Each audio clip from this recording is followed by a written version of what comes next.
absolutely absurd. And the fact of the matter is, I was told inside the courtroom, the chambers here, that the court here decided to put this case in one of the smallest courtrooms they had in the building. So only a handful of individuals could observe. What is that? How on earth is that possible with all the massive interest in the case? What are they trying to hide? Why are they toning down the access to this important proceedings? It is not the first time that we observe this. This has been going on in every proceedings we had in the Julian Assange's case. There has been obstruction for observers to get in, to observe the proceedings. Parliamentarians traveling from abroad cannot get into the courtroom. NGOs have not been able to get into. Er beschwert sich klar, dass viele Leute nicht, dass nur ganz wenige Leute in den Gerichtssaal konnten. I believe that Rebecca Vincent from Reporters Without Borders was able to, and she has previously said that she has and Reporters Without Borders have been observing proceedings against journalists in countries around the world, and they have never experienced anything similar as they have experienced here in the UK court system. So, what is all this about? Why is the system so obviously trying to keep the eyes away from what is going on inside here? Because of that, it is so important that all of you point a finger at the court and you tell them, we are watching you. The world is watching you. You cannot hide the travesty that has been going on against Julian Assange throughout all these years. There needs to be a change. There needs to be in the end justice. Justice for Julian Assange.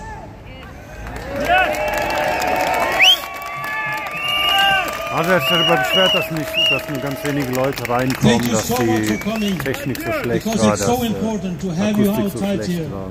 To bear witness. Those of you who are journalists, one of your main job is to bear witness to injustice. If you cannot stop it, at least bear witness. And what you are witnessing here in the case of Julian Assange is one of the gravest injustices that we've seen in latter times. And it will mark the end of journalism if he is extradited.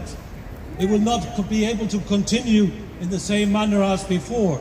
So what is at stake for you journalists is basically your existential platform. So you have to fight. It's not activism to fight for the right to practice journalism.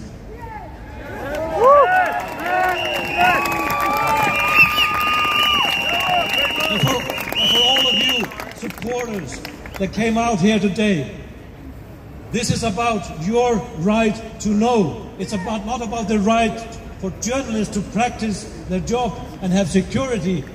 The real reason why they need security is to be able to provide you the information, the truth. It's about your right to know. That's what's at stake here today. It's about the future, mate! Yeah, well, Dallas, you may be able to hear behind me. There's speeches being made at the lunchtime. These proceedings will continue this afternoon. They will continue tomorrow. Please stay here. These proceedings will continue this afternoon. They will continue tomorrow. How you feel about this travesty. May I remind you that tomorrow after the proceedings we will march to Downing Street and we will voice our opinion there. End this travesty. Free Julian Assange.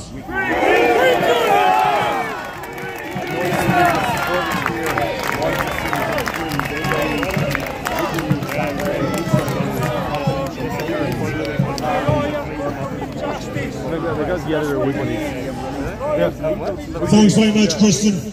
Well, I was in one of the courtrooms this morning, one of the overflow annexes, to watch that trial.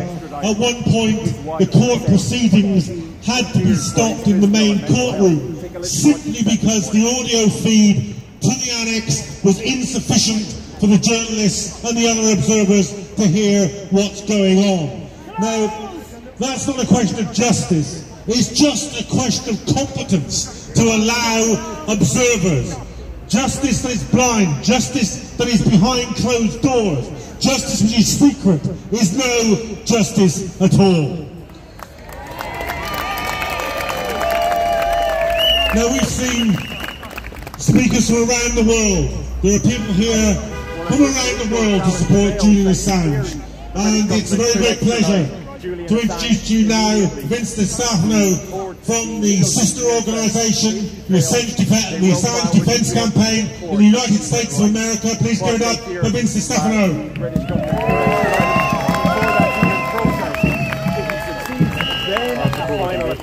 Brothers and sisters, I am the National Organizing Director of Assange Defense in the United States, and I come to you today in shame for my country, which is persecuting a man whose only crime is sharing the truth of the war crimes, misdemeanors, and calumny of the United States government. He sits just 12 miles from here in Belmarsh Prison, but he is vastly closer to the American Gulag 4,500 miles from here in Guantanamo Bay, created by my country to sidestep the principles that we hold dear, that we loudly proclaim to the rest of the world. The presumption of innocence, equality before the law, a prohibition on torture and inhumane treatment, all of which have been denied to Julian Assange. Now I wish to address another individual who stands in the dock with Julian, who too will be prosecuted, who too will be denied justice. Who is that other unindicted co-conspirator? It is you. It is the people. It is your right to know that stands on trial in that courtroom. We cannot wait for the perverted British Jewish system or the perverted American government to provide us justice. Justice will only come when the voices of the people here and around the world are so loud that they can't ignore us any longer. Also Gerechtigkeit wird es nur geben, wenn unsere laute Stimme überall gehört wird. Free Assange now. We will be here today. We will be here tomorrow. We will be here as long as the struggle continues until Julian Assange is free and reunited with his family. And should he choose to do so after his long ordeal, once again, inform, educate, and tell us what our governments wish to hide from us. Thank you all very much.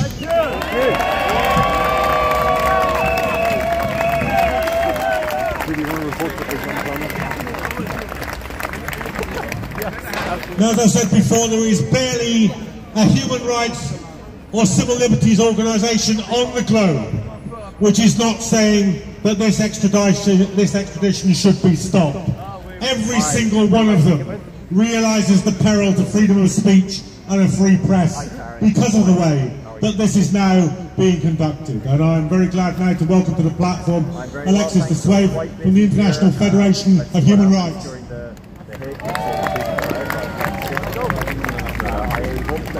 Thank you. Hello to all of you.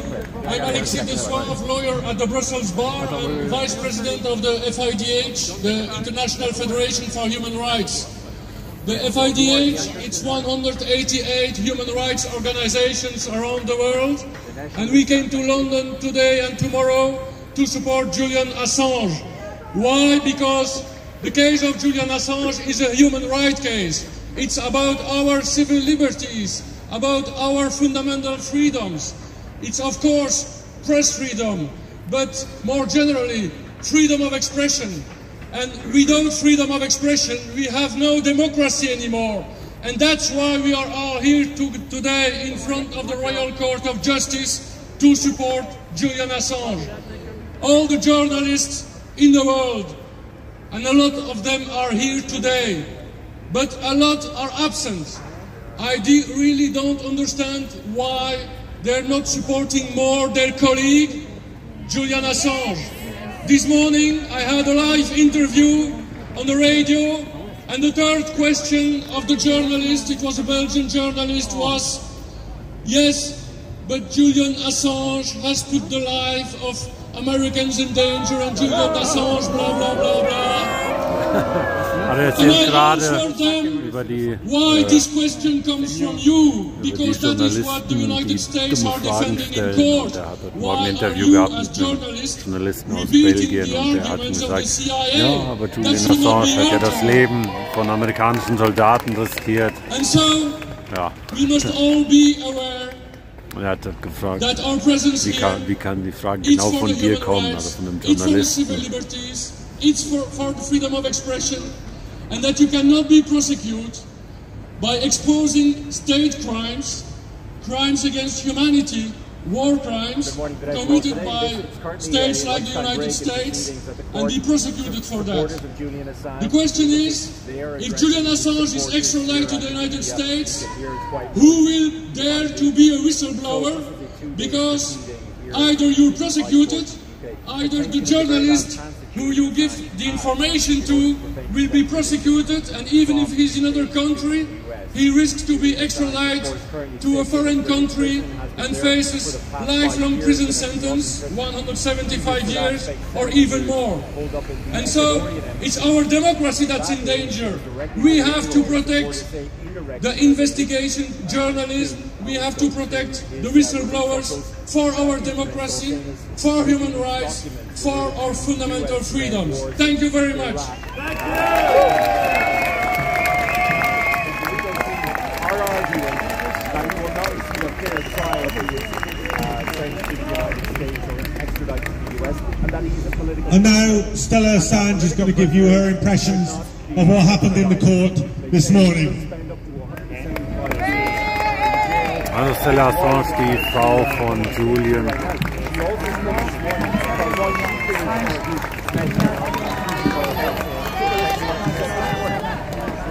Okay.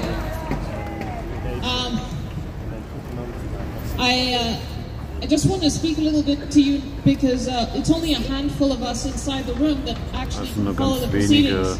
So I wanted to tell you about what was going on in there. Ich will jetzt mal kurz erzählen, was passiert ist. We opened and we talked about Julian's political opinions and his political motivations. Über seine politischen Meinungen und Motivationen geredet. Which is to expose state criminality. Wir haben gesagt, dass es And what happens when you expose state criminality? Staatsverbrechen aufzudecken.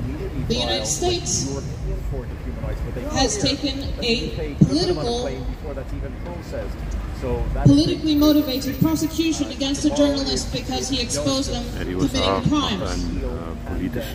And so what's going on inside this courtroom is to determine how the extent of the cover-up.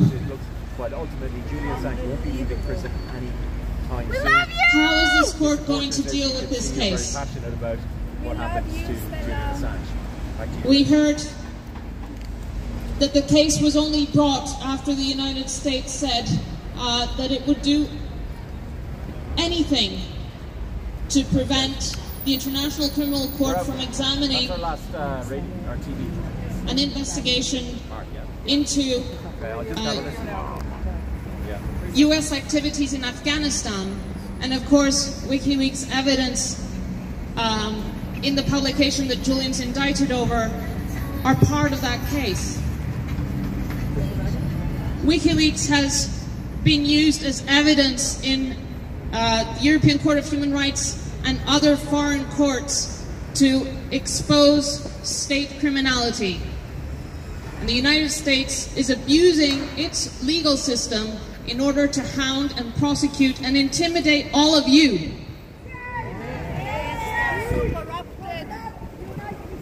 What's at stake is the ability to publish the truth and expose crimes when they're committed by states. Yes. The outcome of this hearing today will make it clear the extent of the cover-up. The only fair I shouldn't even talk about fairness at this stage, because the country that's trying to extradite him plotted to murder him. Yes. What are we even entertaining in these courts? How can any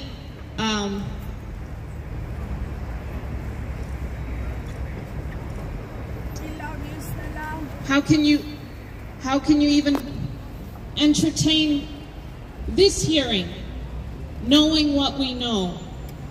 It's all on the public record, and yet it continues.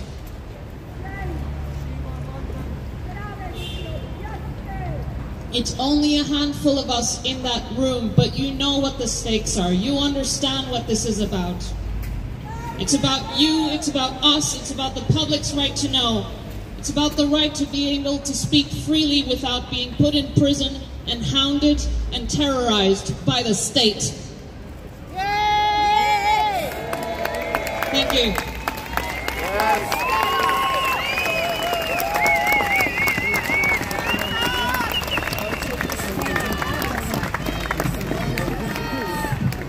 Thank you all for staying, thank you all for listening.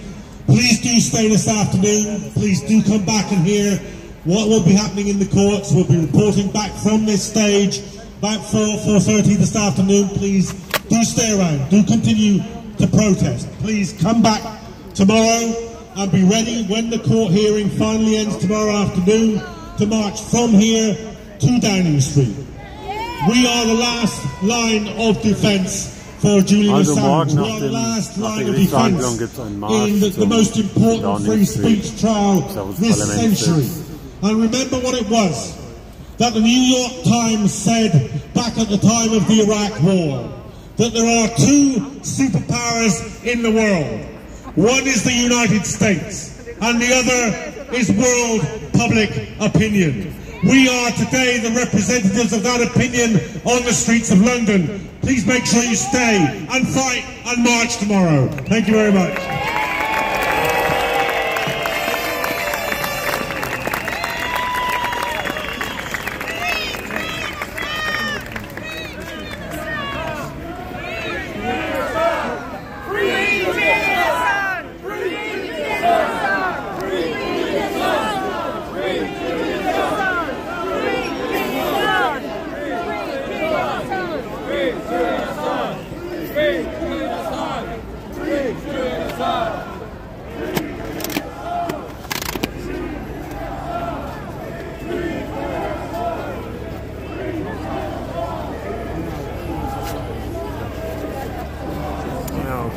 Gedränge jetzt hier.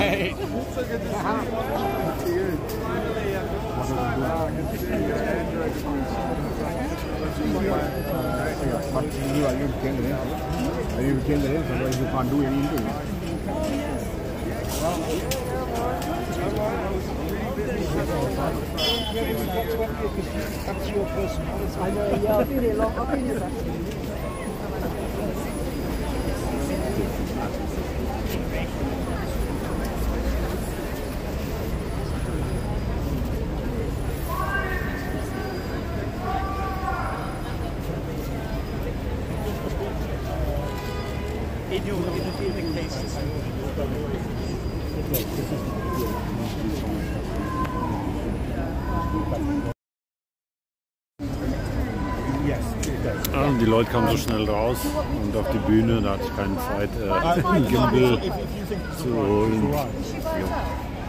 Deswegen wackelt es jetzt vielleicht ein bisschen. Was cool ist, die Sonne scheint. Jetzt irgendwelche Interviews, aber keine Ahnung, ich sehe da nichts.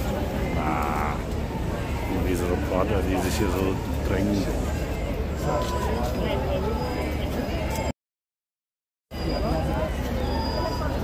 Das ist doch schön. Die Sonne ist draußen.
Genug ist genug.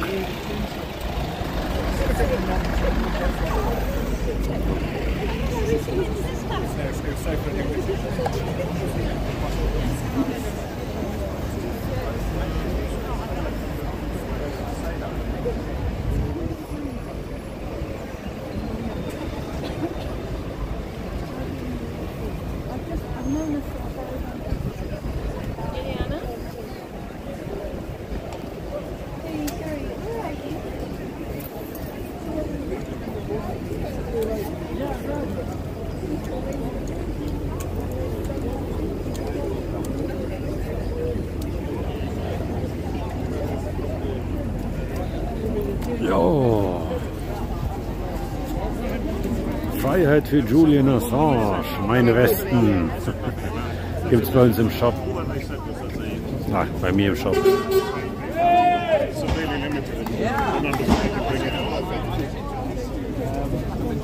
So, hier können wir jetzt nochmal die Buchstaben sehen. Letztes Mal habe ich es angekündigt, hat aber ewig gedauert, bis sie gekommen sind. Free Assange.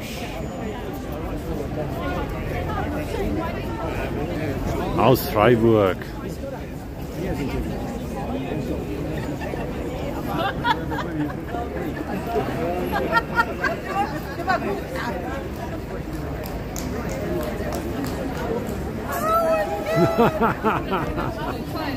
Paulchen! Mein Süßer. Habt ihr es endlich hergeschafft, ey? Ja, wir haben es hergeschafft. Ja. Darf ich filmen? Ja, ich darf ja filmen, oder? Oder warte mal. Willst du kurz was erzählen zu eurer Reise? Nein. Nein? Frag mal Tanja. Tanja kann auch über unsere Reise erzählen. Ich bringe das vielleicht nicht ganz so. Tanja, willst du kurz was über eure Reise erzählen? Live? Ja, komm, bitte. Nein, bitte nicht. Nicht? Okay, dann interview. Okay, also du erzählst und ich filme dich nicht, okay? Wird das gehen? Nee, ist auch gerade nicht okay. Ist auch nicht okay. Was möchtest du denn dazu wissen? Dann auch. Nö, ja, kannst du einfach mal erzählen, wie eure Reise war. Wie lange seid ihr gefahren? Oh, das weiß ich gar nicht. Doch, ich weiß es. Wir sind um 9 Uhr ist der Reisebus gestartet aus dem Rhein-Main-Gebiet. 9 Uhr morgens. 9 Uhr morgens. Okay. Und wir hatten Zustieg im Rhein-Main-Gebiet. Wir hatten Koblenz, wir hatten Aachen. Und dann sind wir bis Calais gefahren und hatten leider nicht mehr die Fähre um 19 Uhr erwischt, weil man sollte 90 Minuten vor Abfahrt der Fähre dort sein. Und das habt ihr nicht gewusst haben oder wir, nicht geschafft? Das haben wir nicht gewusst. Wir dachten, wir könnten einfach, wenn wir da sind, einfach drauf. Ja, okay. Und dann mussten wir die 21 Uhr Fähre, aber die hieß, Achtung, die Fähre von P&O hieß Spirit of France. Das ist doch kein Zufall. Okay. Ja? Spirit of France. Und dann ja, nach Dover rüber und dann kamen wir hier irgendwann mitten in der Nacht an.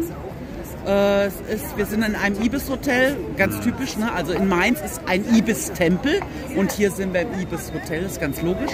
Ja? Die Verbindung muss ja da sein. Ja. Und ja, nee, hat alles gut geklappt. Weißt du, wo unser Bus steht? Irgendwo bei Kensington. Und auf diesem Parkplatz vis-à-vis, da ist ein Gebäude und da sind lauter Blumenbouquets für Nawalny hingelegt. Oh, okay. Also es ist ganz die spooky. Heuchelei, ja. Richtig spooky, ja. Und nee, hat eigentlich alles gut geklappt. Also man wächst ja mit den Herausforderungen. Ja. Und morgen soll hier noch mehr los sein. Morgen wird sogar ein Aufzug sein. Nach der Verhandlung, genau. Genau, ein Aufzug vom Royal Court zu Downing Street Number 10, wo der Premierminister sitzt. Genau, ja. Sehr wahrscheinlich dürfen wir gar nicht in die Downing Street rein, aber zumindest davor. Ja, davor auf jeden Fall. Ja, okay, das ist ja wie hier ein öffentliches Gebäude. Ja. Ja. Und auch sehr spirituell. Bei uns am Ibis Hotel ist die U-Bahn-Station West Brompton oder so ähnlich. Und da hängt Gandhi. Da hängt Gandhi, okay. Da hängt Gandhi. Also es gibt keine Zufälle. Es gibt keine Zufälle. Okay. Das ist der Hammer. Wann fahrt ihr zurück? Morgen, wenn wir hier fertig sind. Achso, ihr habt keinen festen Zeitpunkt. Ja, also ich sag mal, Julian raus und dann können wir vielleicht fahren. Bus und dann können wir eigentlich fahren, ne? Okay. Ja. So haben wir uns das zumindest vorgestellt.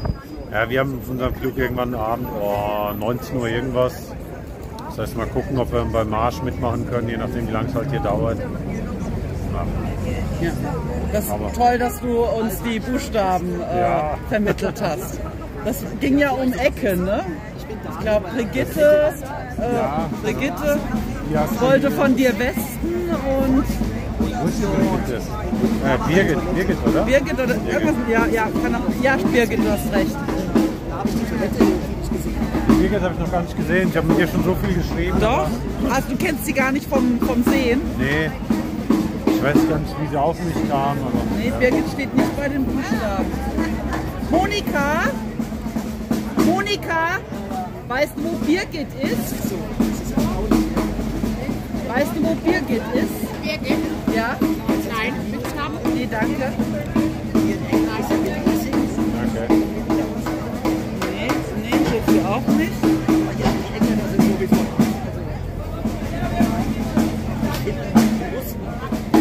Nee, das war gut, weil das waren genau die Leute, die wir noch gebraucht haben von der Anzahl, dass die mitfahren. Ja, ich habe gehört, es waren 25 und dann seid ihr noch 25 geworden. Wir waren erst so 2021 okay. Und das war dann genau nochmal richtig gut, ja. Ja, wunderbar. Ja, mir ist halt irgendwie eingefallen, irgendwann mal, okay, man könnte die Schilder ja, also die Buchstaben ja auch mit dem Bus hin transportieren und wenn die dann auch noch mitfahren, ist umso besser. Darf ich Sie kurz etwas fragen? Ja. Ich bin ein Schweizer Journalist und vorhin habe ich gerade mit Schweiz ein Interview gemacht. Hätten Sie Lust, mit mir ein Interview zu machen? Über den Prozess? Über den Prozess war kann vorhin drinnen. Bestimmt Paul mehr sagen. Wollen Sie? Hätten Sie Lust? Ja. Also nur, wieso Sie hier sind, wie Sie darüber denken, was Sie da bewegen. Ja, klar. Hätten Sie Lust? Ja, meinetwegen. Ja, macht ihr das. Ist also nicht schlimm. 2, 3, 4 Minuten. Grüß dich. Willst du auch noch was sagen? Wieso bist du hier? Naja, für Julian bin ich hier, für Julian, freie Meinungsäußerung, für eine freie Presse. Weil so tolle Leute da sind und mir das schon gleich klar war. Ja. Du kommst aus Hannover und hast dort auch die Demos mitorganisiert. Also schon lange dabei. Ja, also in den letzten 3 Jahren, von Anfang an, seit der ersten Demo bis heute. Und, genau, Julian kannte ich aber schon vorher und habe auch vorher mich schon informiert, viel gelesen, viel gehört. Genau, und seit einem Jahr machen wir auch Mahnwachen für Julian.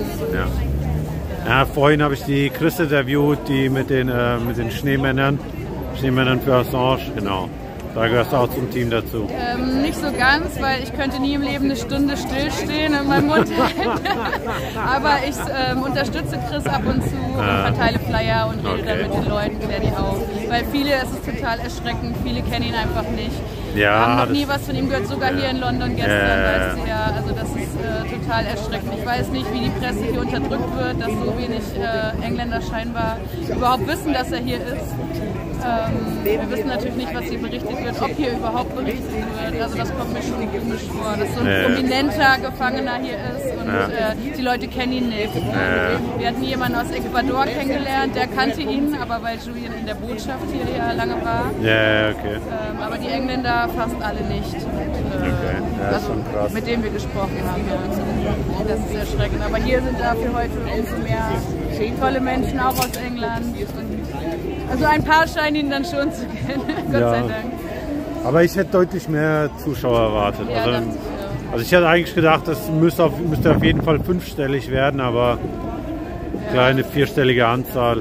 Ich glaube, den Menschen ist einfach nicht bewusst, wie wichtig dieses Thema ist. Wie wichtig. Und vielleicht sind die auch alle so demotiviert und ich weiß es nicht, dass sie denken, sie können eh nichts bewirken und das stimmt halt einfach nicht. Ich denke, jeder kann was bewirken, gerade wenn wir viele sind. Man kann Druck machen hier und ich finde es auch schade, dass es nicht mehr Leute sind, aber die hier sind, haben eine tolle Energie. Und, auf jeden Fall. Und davon wird Julian auch erzählt, da bin ich ganz sicher und er weiß, er ist nicht allein. Ja, der ist ja heute nicht im Gerichtssaal. Nein. Also wenn ich das richtig verstanden habe, durfte er nicht. Ich bin nicht sicher. Ihm geht es gesundheitlich nicht gut genug, dass er da hingehen kann. Also ich meine, der erste Sprecher vorhin, wir müssen uns die Interviews nochmal anhören, aber ich meine, er hat gesagt, dass es eine Ungeheuerlichkeit ist, dass Julian nicht mal zu seiner eigenen Verhandlung dabei sein darf. Ah, okay. Und also ich meine, das verstanden zu haben. Also irgendjemand hat mir gesagt, ihm geht's gesundheitlich einfach nicht so gut. Das habe ich vorher gehört, aber jetzt gerade, also wir müssen uns das nachher nochmal angucken, meine ich, dass der erste Sprecher jetzt nach der Pause gesagt hat, dass er nicht kommen durfte. Aber mein Englisch ist nicht perfekt, eventuell habe ich was falsch verstanden. Aber was die auch gesagt haben, ist jetzt unterbrochen, weil die Technik nicht funktioniert. Die haben den kleinsten Gerichtssaal ausgewählt. Ja, okay, jetzt ist gerade Mittagspause. Also ja, ich war aber vorhin mit der Technik, die ist immer abgestürzt. Ja. Die haben den kleinsten Gerichtssaal ausgewählt, obwohl so ein großes öffentliches Interesse da ist. Ja. Also die Akustik ist auch nicht so berauschend drin. Die Sache ist, da ist wahrscheinlich die Stenografin, sitzt wahrscheinlich neben dem Mikrofon. Das heißt, du hörst die Leute reden, du hörst tak, tak, tak, tak, tak, tak, tak, tak, tak, tak, wie so eine uralte Schreibmaschine da halt klackern. Ja. Okay, aber eine Aufzeichnung wird es nicht geben, oder? Ich glaube, es wird sich auch kein Mensch wirklich angucken. Weil Okay, das und ist, haben die denn im Gerichtssaal gesagt, dass er aus gesundheitlichen Gründen nicht da ist? Oder ich weiß nicht, ich war nur kurz drin. Nee, ja, das habe ich irgendwo gehört, ich weiß gar nicht mehr, wer das gesagt hat. Ja. Ich versuche das nochmal rauszukriegen und dann kann ich das ja nachher nochmal sagen. Super. Spaß noch. Okay, dann lauf ich noch ein bisschen rum.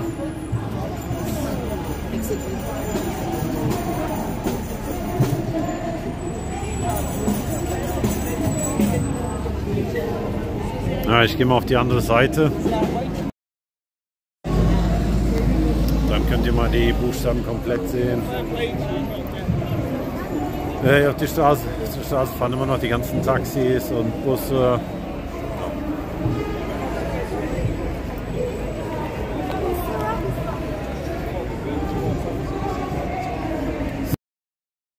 Camera. Free Assange.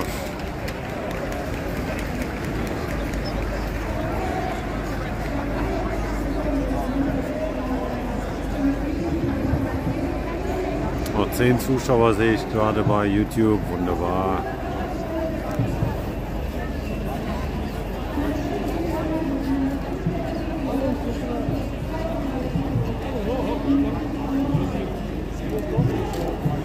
Okay, ab jetzt ist der Saal wieder geöffnet. Ich muss mal gucken, wahrscheinlich werde ich den Stream jetzt beenden und dann wieder reingehen. Na, wir gehen noch mal kurz zu der Bühne.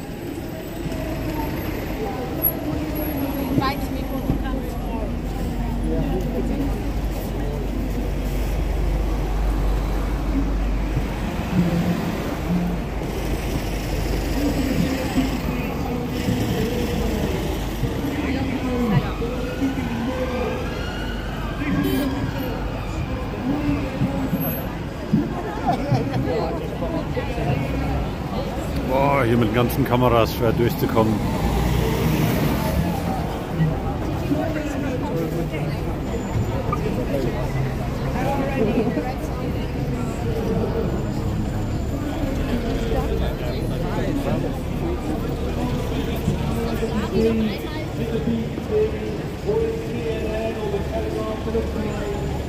I'm talking about those who have the courage to tell truth to power. People like Julian Assange. And the reason, by the way, that you don't hear about it, you don't read about it, you don't see it on your television screens, is because the people that control these media organisations, they don't see people like Julian, or people like me, or people like you, as one of them. They don't see him as a journalist. They see him as a threat to power. Do you know what now, the answer of the? We are, as journalists, the eyes and the conscience of the people. A lawyer in Germany. But it's when we become a threat to power. I read an interview. And we are becoming a threat to power. Because journalism is under threat like never before. The acceptable narrative, what it's okay to say and what it's okay not to say. Julian Assange is a hero. Julian Assange ist ein Held.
Ich war kurz drin, ja. Ich bin übrigens die Birgit.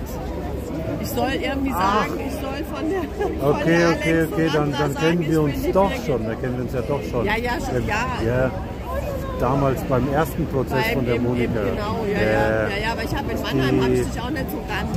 Später ist es mir gedämmert. Ja, gut, über deinen Kanal, wer du bist, genau, ich bin das. Ja. Okay, super. Ja, ihr wart gut Pressemädchen, der Chris war die ganze Zeit drin. Nee, der Chris hat einen Livestream geguckt, aber da war irgendwie die Akustik schlecht, die Technik war schlecht und so weiter.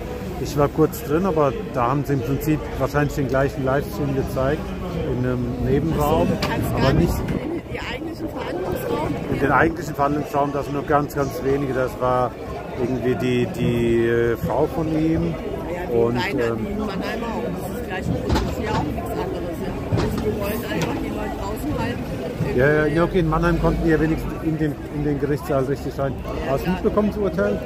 2 Jahre auf Bewährung. Also ich hätte gedacht, das gibt es nur ganz oder gar nicht. Was wollen sie? Ja, ich meine, wir gehen wahrscheinlich in die Revision. Ja, das ist jetzt halt so ein Urteil, so, naja, okay, dann ist jetzt mal ein bisschen Ruhe. Ich meine, gut, sie hat noch kein Berufsverbot. Ja. Und die kriegt noch irgendwie für die Zeit, wo sie die Strafe, ja, aber die kriegt noch für die Zeit, in der die hat ja in kurzer Zeit Berufsverbot, da kriegt sie eine Entschädigung, ja. Aber ich weiß nicht wie hoch. Ja, aber bei den Anwaltskosten, die sie hat, na, natürlich. Das ist ja schon wirtschaftlich. Also, ja, gehen wahrscheinlich die gesamten Ersparnisse drauf. Wenn du solche hast, ja. Ich meine, wir haben RTL ein Interview gegeben. RTL? Okay. Für die sozialen Medien. Aber die zeigen hier, also ich habe schon gehört, da war auch ZDF da, aber die zeigen sich nicht öffentlich als ZDF oder sowas. Sonst haben sie auf den... NDR haben wir auch gesehen. Okay. Ja, sonst haben sie auf den Mikrofonen, da sind ja die Dinger, die Schaumstoffdinger drauf. Da steht ja immer sonst riesengroß drauf, ZDF, RTL und so weiter. Habe ich sie nirgendwo gesehen, nur von AfP. Aber ansonsten nichts gesehen. Ich habe einmal stand an der Seite in der NDR, okay. Bei der von RTL stand, es wurde ja doch gesagt, das ist jetzt nur für die sozialen Medien. Die hatten aber wohl ein Kamerateam hier vor der Woche. Okay, von der Woche. Bei Belmarsh, da war die Stella Assange, hat einer erzählt, die sind halt wöchentlich von Demos. Ja. Und da war ein Kamerateam, ein deutsches Kamerateam dabei. Sie wusste aber nicht wer. Und dann möglicherweise. Naja, gut, zu den kleinen Demos kommen sie dann. Naja, wobei das hier ist. Naja, gut, jetzt ist halt, ich glaube, wir gehen jetzt mal.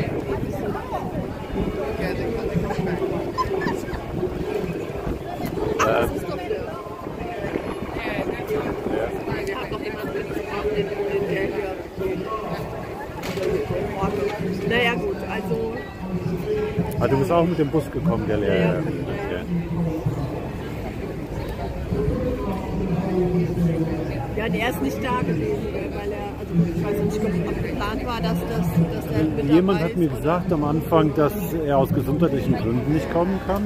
Also vorhin hat jemand anderes gemeint, dass die da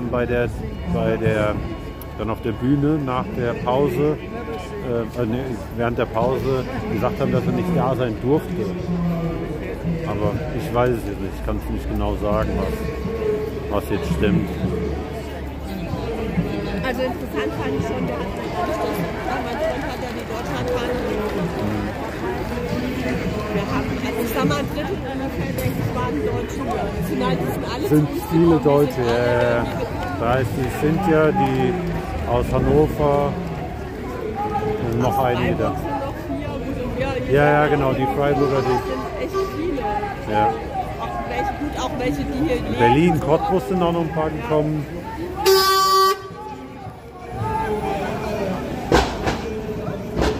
Naja, was sind auch ein paar Brücken, ich meine, ja. Na gut, man sieht sich. Jo, bis dann.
Okay. Jetzt ist es gerade windig und da fliegen die Buchstaben ein bisschen durch die Gegend. Ja, es ist schon anstrengend, so einen Buchstaben die ganze Zeit zu halten.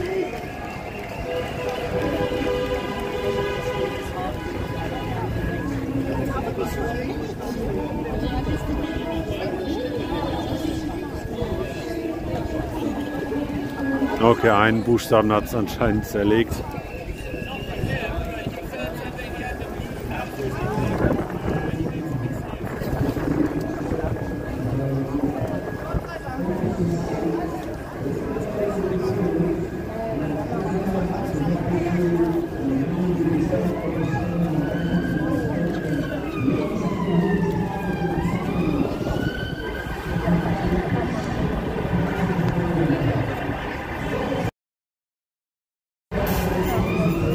Ich sehe gerade, ja, warte mal, jetzt scheint es wieder zu gehen, aber okay, die Verbindung war anscheinend schlecht. Ja. Ich beende es jetzt mal kurz und gehe dann mal wieder rein und werde mal von drinnen was bei Telegram schreiben, wenn sich da irgendwas tut. Ja. Also, danke fürs Zuschauen. Abonniert den Kanal und klickt auf die Glocke und dann kriegt ihr das auch immer mit, wenn ich dann wieder live gehe. Okay, bis später.